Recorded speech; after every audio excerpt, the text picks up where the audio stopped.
Welcome again to the podcast of the Journal of Lifestyle Medicine.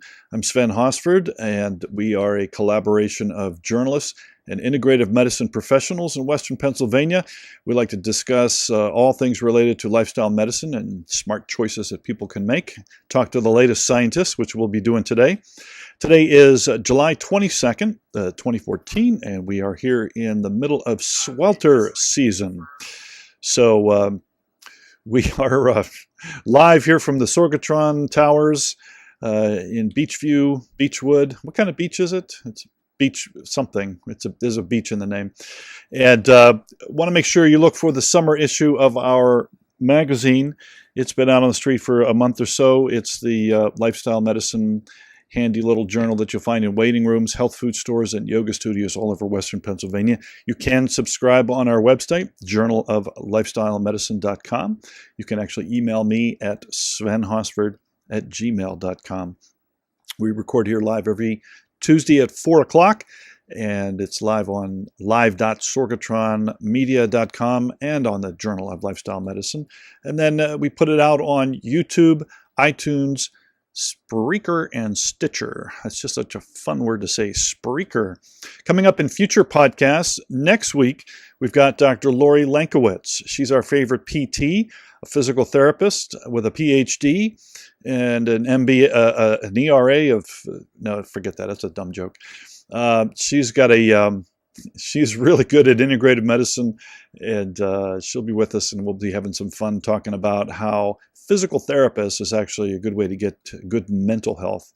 In 2 weeks, we'll be talking to Noreen McGinnis Campbell on what it's like to be a world famous in Pittsburgh store owner. Everybody knows the McGinnis sisters, the great health food stores, or the food stores, that and now she's moving into a career as a health coach. So that'll be a lot of fun. She's a great lady and lots of fun to talk to. And in 3 weeks, we just nailed this one down today. I'm real excited to announce we're going to be talking to Chef AJ. Yes, Chef AJ. That's probably not right. It's Chef AJ, world famous author of Unprocessed and Chef to the Stars in LA. And she'll be joining us on August 12th in 3 weeks, right here on this very podcast.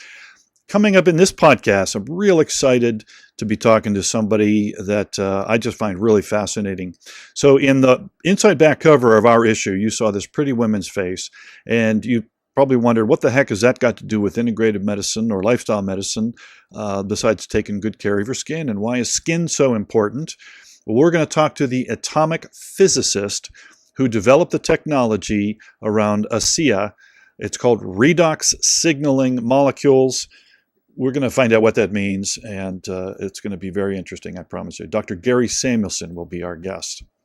But first, let's take a look at the calendar for the upcoming weeks here. This is of interest to integrative medicine professionals and anybody interested in integrated medicine. So first, last, and always, it's yoga, yoga, yoga. Everywhere yoga this week. On Saturday, the World Magazine Yoga Fest is happening at Point State Park. 12 solid hours.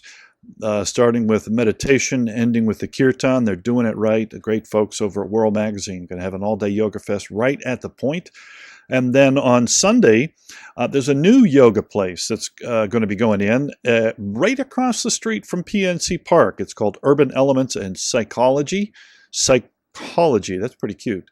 It's a yoga, Pilates, and cycling place at 208 Federal Street. They're doing a pop-up yoga little thing at 10 a.m. on the North Shore, right out in front of Heinz Field, I think it is there. It's for the yins and yang crowd here in Pittsburgh. Power yoga is what they do down there at Urban Elements in Psychology. Looking forward to having that. That's Sunday coming up. August 3rd, we're going to be doing a Social Joe Hour, 11 a.m. over at the Pittsburgh Public Market. We're going to hang out with Trenton and myself and Mike Sorg, the bionic man behind all these podcasts. And we'll be inviting all the integrated medicine professionals to be there as well. And then on August 6th, it'll be a chance for you to either be there live or watch the podcast of Dr. Uma Puragala. She'll be talking at the Psychiatric Grand Rounds at St. Clair. So you can watch that one on the St. Clair YouTube channel. Or you can come on out to Export and join us live. Dr. Uma is a really interesting person. She'll be talking about quantum healing. Another Organically Social event for August 16th. That's a Saturday, 9 a.m. to 1 p.m. Get up early and get on down to the Pittsburgh Public Market. Join all the thousands of people that are going to be there. The Pittsburgh Tech Council and the Journal of Lifestyle Medicine are going to sponsor the Wellness Meet and Greet. We'll get our integrated medicine group out there as well. It's going to be a great chance to mingle, have some great food, and socialize on a Saturday morning. So I'm really looking forward to this. Trenton's a great guy. He's got a great organization. Lots of fun people in this in his group. September 12th, you want to put this one on the calendar. You probably remember, hopefully you remember Patty Lemmer's podcast on this very station at this very time. She was talking about autism and her book, Outsmarting Autism. Well, on September 12th at Phipps Conservatory, you can meet her and a couple of other very big names in the business, some local celebrities, experts in the field of vaccinations. It's going to be a vaccination conversation at Phipps Conservatory. It's going to be a great opportunity to talk to Patty. She's a really smart person. If you have not seen this podcast, I really recommend you go back and watch the podcast with Patty Lemmer. And then in November, yes, November, that's what I'm talking about, Pittsburgh School of Massage, Seven Springs, get your CEs. You know all about it. We've been talking about it. If you want the details, be sure to head up to the Pittsburgh School of Massage website or ours to link to it. And also be sure to find out all the information you need about Dan Wagner's trip to Ecuador coming up in November 19th. We did have a conversation. I think that's available on our website as well, on our YouTube and so forth. So that's it for the calendar this week.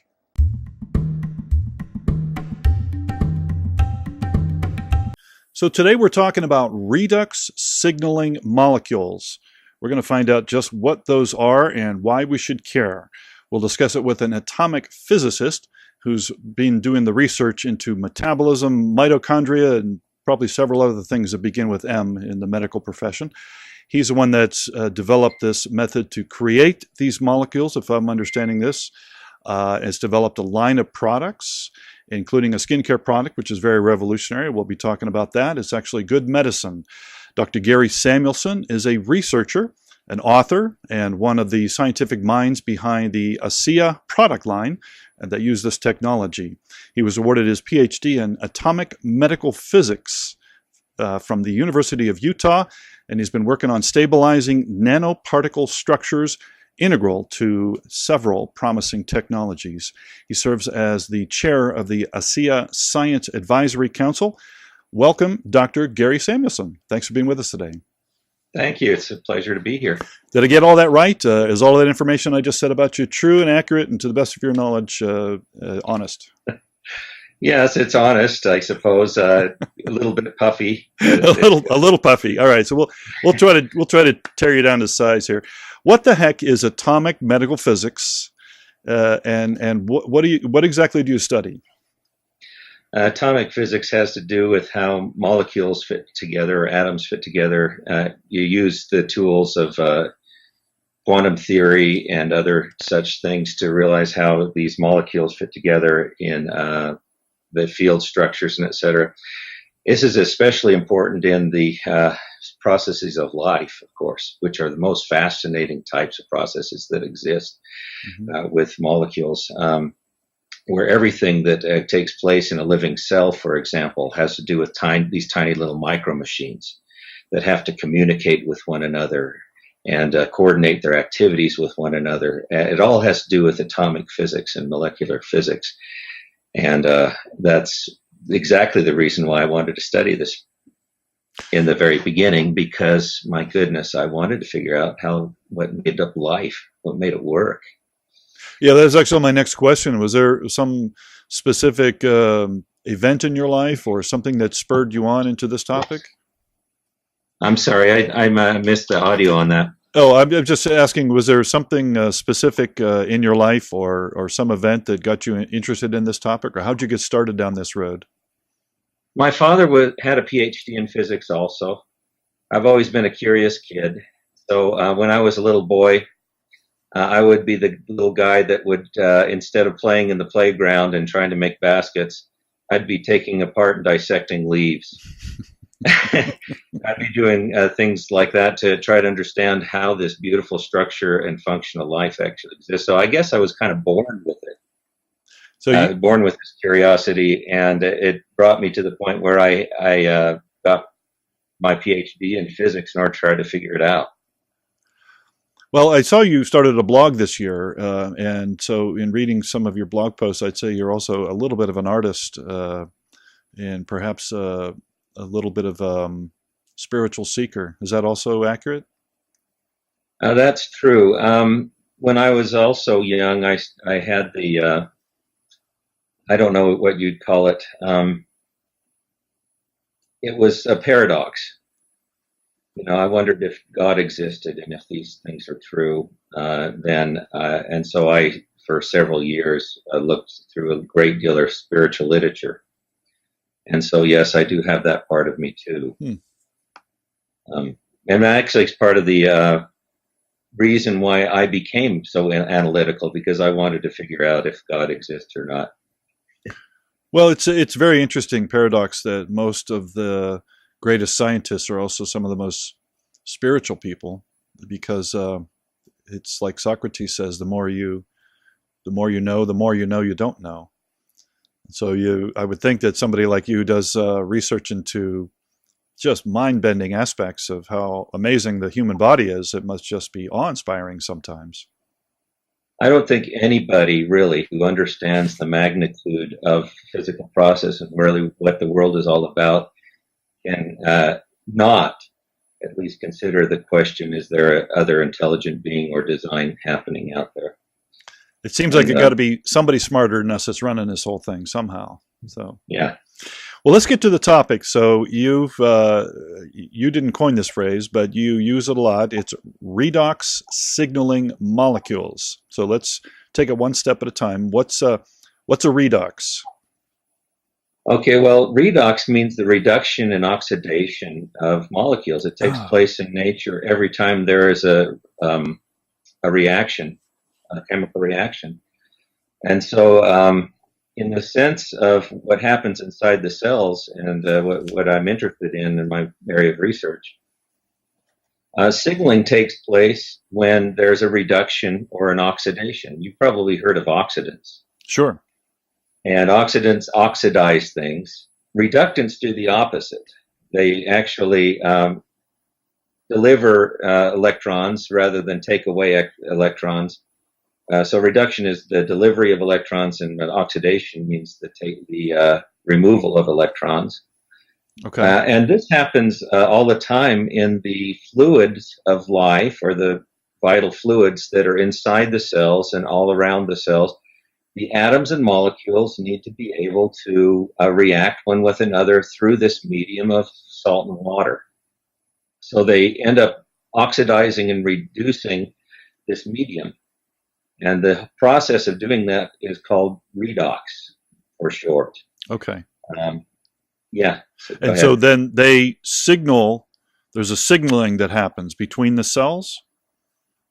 Actually, between the molecules. Between the molecules. I'm sorry. Yeah, Right. between the molecules. For antioxidants, for example, they're able to take oxidants and reduce them into their reduced form. And that's a sort of a signaling, because every time these little molecules are reduced, they change shape and function.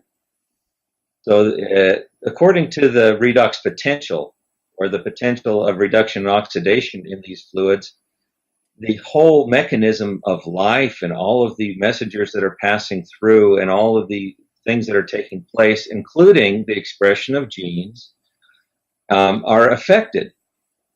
And the genes then express the molecules and the things that are necessary in order to restore a homeostatic balance, or redox potential, correct redox potential to these fluids. Okay. So it's a homeostatic balance, a restoration of balance inside the cells that we're talking about. Okay, so that's the stabilizing process then. Right. Okay. And it takes place through signaling. So when there, for example, too many oxidants in a cell, it signals the genes inside the nucleus that they need to produce certain things to fix the problem. Okay. And hopefully then that action from the genes will fix the problem and homeostatic balance will be restored again in the cell. It's a signaling process. So very important to detection of damaged cells, as well as repair and replacement of damaged cells inside living tissue. Okay, so when we then ingest antioxidants, all that good stuff, the blueberries and goji berries that we should be eating, then tell us how that interacts in this process. Well, often you'll have an excess of oxidants inside the body, which are there because of cell damage. So maybe could I back off a step here Sure, and just sure. kind of go through this? Inside the cell, there are mitochondria, and they're producing these signaling molecules in large quantities. There are anywhere from 200 to 5,000 mitochondria in every cell.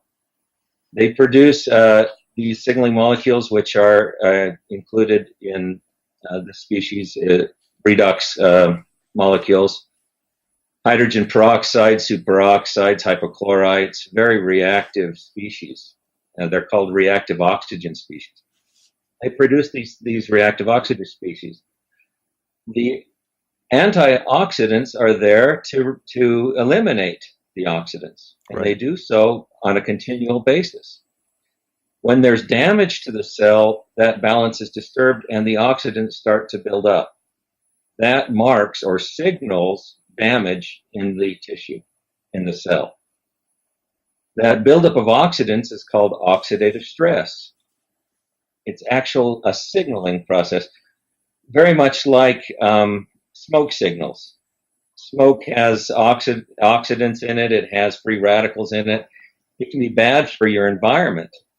Well, these oxidants inside the cell, if they're not taken care of and controlled by the cell, they build up. And these smoke signals then are the mechanisms that tell the cell something is wrong and start the process by which the cell repairs itself. So you're starting to see how important this process is. These redox signaling processes in the cell actually are the fundamental processes that detect damage in the cell and then start the repair and replace mechanisms to either repair the cell or kill the cell and then have it replaced by normal, healthy surrounding cells. I think I actually even understood that. That was very well said. For those of us with smaller minds where you need to use small words and speak short sentences, I think I actually did follow that. So tell us what the metaphorical smoke signals might be as they express themselves in our physical body. We're talking about inflammation here, right? Any kind of inflammation in all parts of the body? That's right. One of them is hydrogen peroxide, superoxides, hypochlorites. These are the actually more than metaphorical. These are the true redox signaling molecules, as I call them. Okay. That are inside the cell to signal these things. When something goes wrong, like I mentioned before, the cell can either repair itself, but it has another mechanism by which it will kill itself. It's called apoptosis. Right. And this happens when there's too much smoke and it hasn't gone away for about 2 hours. Okay. And the cell then will start a process of killing itself. This is very important, by the way. Cells, for example, that do not have these processes in place, like cancer cells, for example, become immortal, unable to kill themselves, unable to detect damage, and unable to repair themselves.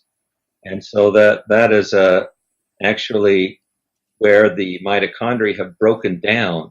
They no longer are carrying on this network of redox signaling that helps this process take place. And we all know what happens then when a cancer cell turns rogue in our body. Right. Well, so we are talking about this new field of science then called epigenetics, where you've pretty well established that the field that the genes are in is more important than the actual genetic blueprint upon which it draws upon. Am I saying that correctly? Oh, that is absolutely true. Okay. In the last 10 years of science, we have turned away from genetic expression to be what causes life to happen to the signaling messengers that deliver the signals back and forth between the cells. I mean, one great example is stem cell technology. Mm-hmm. If you take a stem cell and put it in a heart, it will turn into a heart cell. Well, how does it know that it should become a heart cell? Well, by the signaling messengers that are carrying the messages back and forth between the neighboring cells. They actually program the stem cell to become a heart cell. In fact, every cell in your body is programmed to act as it does, depending on the neighborhood that it sits in. Right. So this is why the process of cleaning up and detoxing and keeping a clean environment in our system is so important. Yeah. Absolutely. Okay. So you've now developed the technology to, you have product lines. First you started with the ASEA, what is it, a water or a drink that provides these molecules that do everything you just talked about. Yeah. Okay. For the first time in history, we've been able to take these molecules that are produced inside the mitochondria outside of the cell and preserve them in a stabilized form. So basically what we do with ASEA is we take pure salt water, that's sodium chloride in water, and it goes through the same process that the mitochondria uses to produce these signaling molecules inside the cell. And we found a way or a method in order to preserve or stabilize these molecules so that they don't vanish and go away. Inside the cells, they vanish in a millionth of a second. And when I first came up on this method to produce them, I saw that they were preserved for 10 minutes, many hundreds of thousands of times more than I thought it should be possible in science. So as an atomic physicist, I wanted to find out, well, what was the story here? Why were they preserved so long? Found out that there are quantum mechanical reasons why these free radicals can be shielded and preserved inside a saltwater solution outside of the body. And that's what this new ASEA technology is. These same signaling molecules that are produced when you're young in large amounts inside the body that now are able to be supplemented when you get older or when you have cell damage that compromises the mitochondrial function inside your cells. See, now you've even piqued my interest even more. You've said the word quantum physics, and my mind is already kind of melting, so I don't want to go too far down that rabbit hole, to say a very bad pun. But so there are elements of quantum physics and the whole, as we talked about, epigenetics, and that whole understanding is what's going into the stabilization of those molecules long enough, as you say, to be able to be deliverable as a supplement. Oh, yes, of course. Everything is quantum physics, actually. On the atomic level, everything is quantum. Well, I can't wait to have you back, and we'll talk about that as our conversation. Well, let's talk about your new skincare product. You have tell us what it is and how it works, and how you've applied this technology of the redox signaling for a skincare product. Well, the ASEA product is difficult to measure because it takes care of cell damage that exists inside your body. We decided, or at least the ASEA company decided, that if we were able to find a way to apply it to skin, the skin would be able to, again, undergo this repair and replace mechanism, and it would make skin look better, which is probably more important for some people than their health.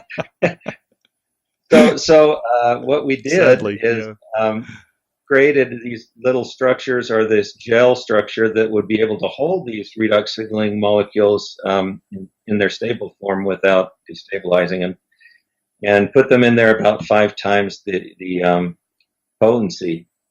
So now it's absolutely easy to manifest to see what these molecules are doing. If you have a skin that has a rash or a problem and of any sort, I had forgot to mention, by the way, that these molecules are also in this form antimicrobial. They kill every single bug, including the Hmm. resistant strain, on contact within 30 seconds. Everything Wow. that we've been able to test.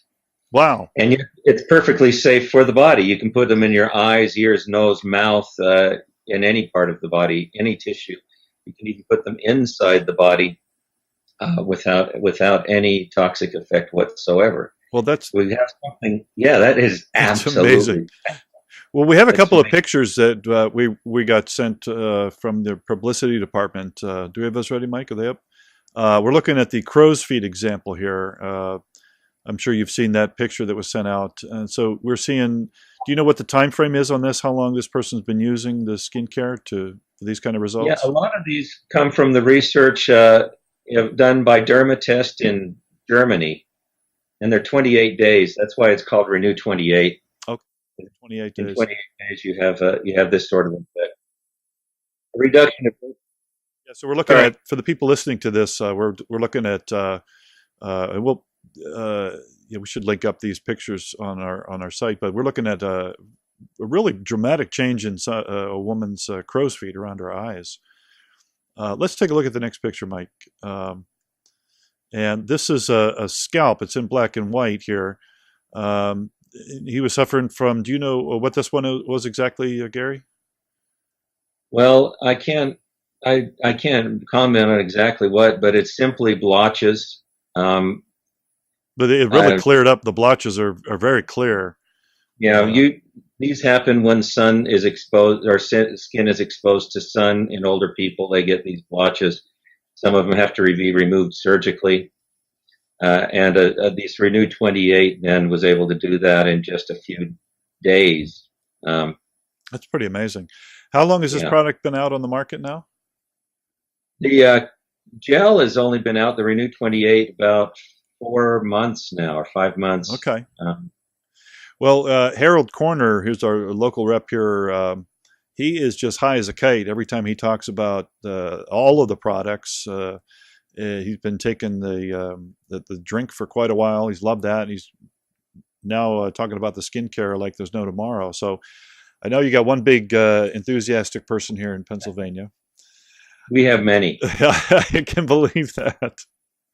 Well, now you got Many. me, and I'm sorry. Well, like you said, it's people are more concerned about how they look, but the skin, as I understand it, is the largest organ in the body, and it's one of the most important organs for the process of detoxing. Am I right about that?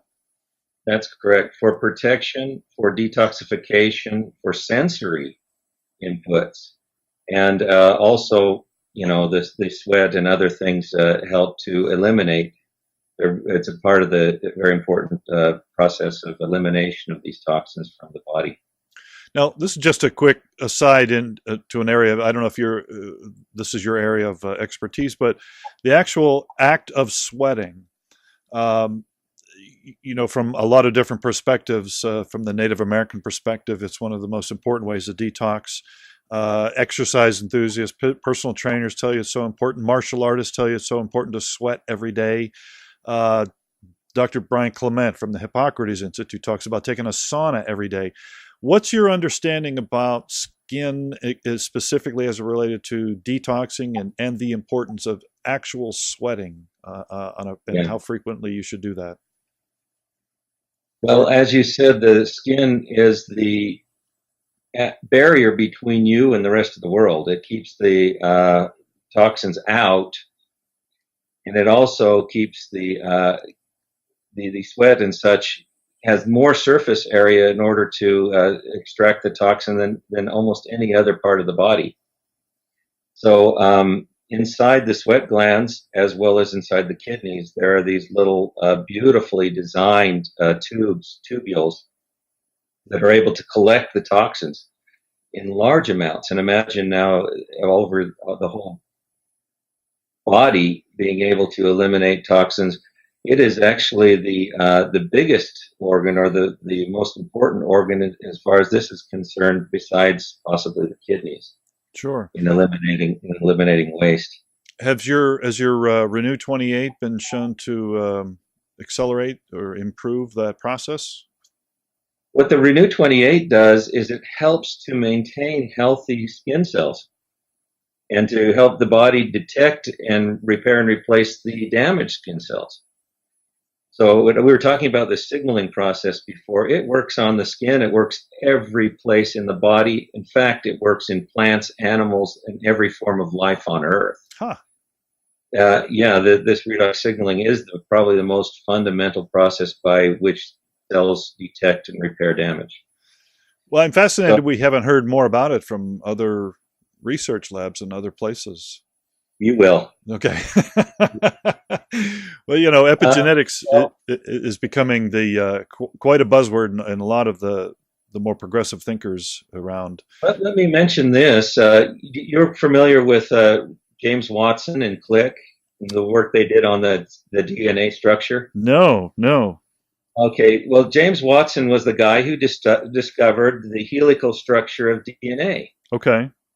Back in the time, I don't remember how many years ago, but he's a internationally respected and renowned scientist. He now has dedicated his life to redox signaling and understanding reactive oxygen species inside cells. He is now asking for billions of dollars of research in this subject. He says that redox signaling and the technology that will come forth from it is more important than his discovery of DNA. Wow. And so he's excited about it. I'd say. And he's not the only one. I'd say. There will be many people who understand this technology who get very, very excited about the possibilities that it presents. Well, this is really fascinating. And before, when we were talking earlier today on the phone, you said something to me that I found so intriguing. I wanted to bring it up here on the podcast. And it's kind of what we're talking about. There's all this amazing research that's happening out there. And it doesn't always seem like it's getting the knowledge isn't getting to the frontline people who could actually use it. Who's doing most of the best research today? I mean, not in areas, not specific names. It's really a loaded question there.